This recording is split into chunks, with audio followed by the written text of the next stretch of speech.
बांग्लादेश के शहर सैदपुर से भेजा गया अफसानचा। इसे लिखा है सलाम हमीद ने। अल्लाह रहमान और रहीम है, तुम्हारे गुनाह आसमान में छुए तो वो माफ फरमा देगा। मौलाना की बात अभी खत्म नहीं हुई थी कि एक जाहिल मजदूर खड़ा हो गया। कहने लगा, जी चाहता है कि तुझे कत्ल कर दूं।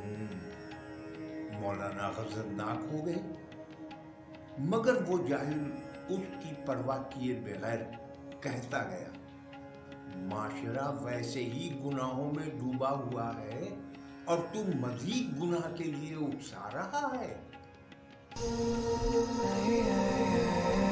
और अब सुनते हैं शाहाना जावेद का अफसानचा। उन्वान है माली मजदूर। फजलू सरकारी माली था। उसका काम ग्रीन बेल्ट पर पौधों की आबियारी करना।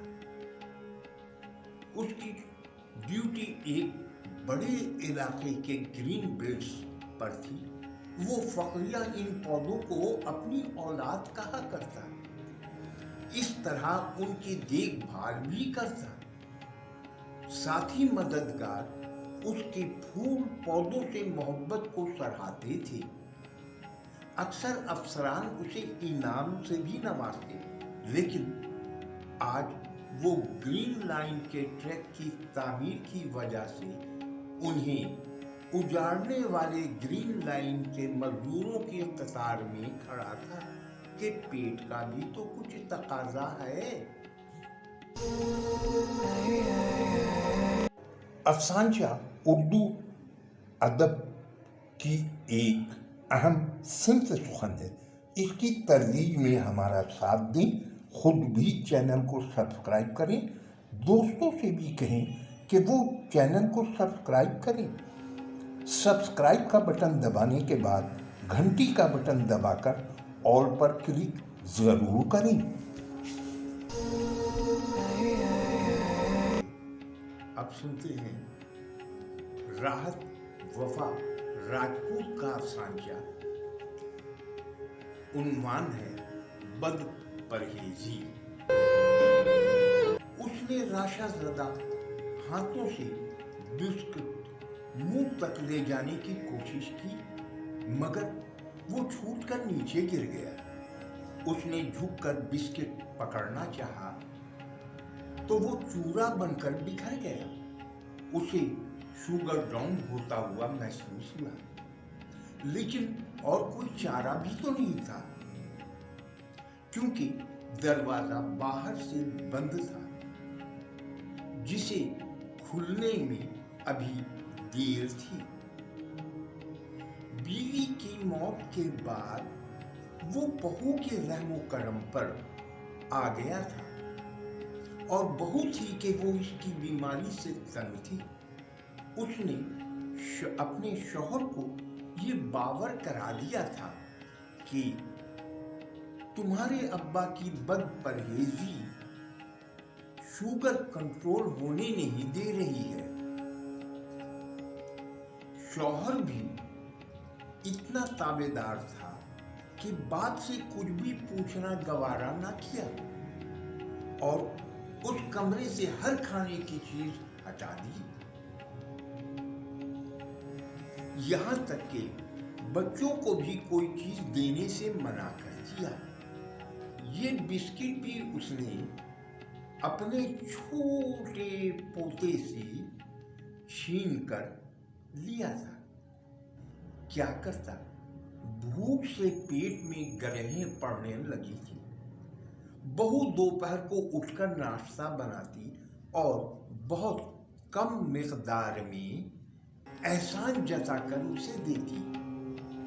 इस वक्त पेट दुहाइयां दे रहा था कि कुछ तो इसमें डाल दो। उसे एहसास हो चुका था कि शुगर लेवल मुसलसल डाउन हो रहा है। राशा हद से ज्यादा बढ़ गया है। उसने चूरा उठाना चाहा, मगर खुद ढलक गया। बहू ने दोपहर में दरवाजा खोला सुसर को गिरा देखा तो शोर मचा दिया। बेटा दौड़ता हुआ कमरे में दाखिल हुआ। बाप के ठंडे पड़ गए जिस्म को उठा ही रहा था कि बहू ने जमीन पर बिखरे चूरे को दिखाकर कहा, डॉक्टर ने मना किया था मगर ये बदपरहेजी से बाज ना आए। मीठा बिस्कुट का पूरा डब्बा खा गए। नतीजा यही तो निकलना था, तभी तो मर गए।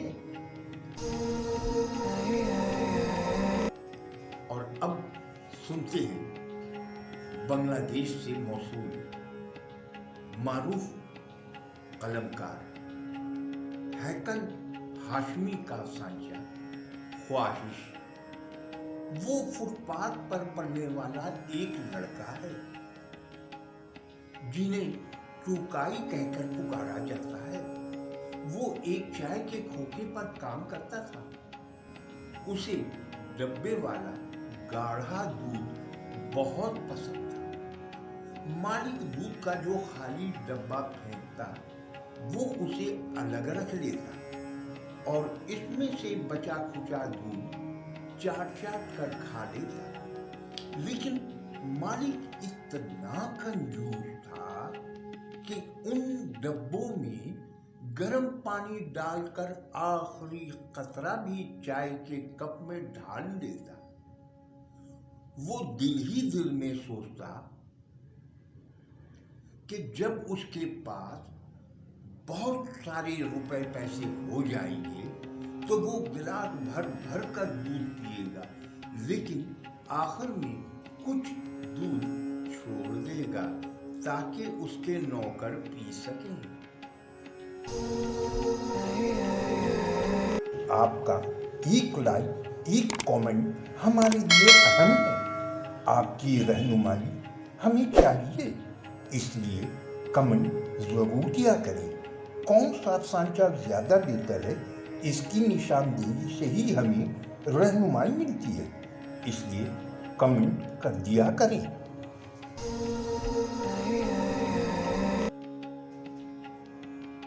उम्मी अब्दुल्ला रिदा का सांचा सुनते हैं। उन्वान है उजरत। कब पहुंचोगी कुरान खानी में यार, महफिल मिलाद भी है। सारा फोन पर उससे पूछ रही थी, बस अभी निकल रही हूँ। आधा दिन तो दूसरे शहर से आए मेहमानों के खाने पकाने और काम काज के नजर हो गए। कपड़े धोने में भी देर लगी। फिर 2 घंटे में पुलाव और फिरनी बनाई।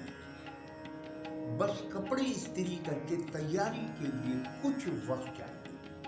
आखिर इतनी आवाम होती है महफिल मिलाद में, उसने जवाब दिया।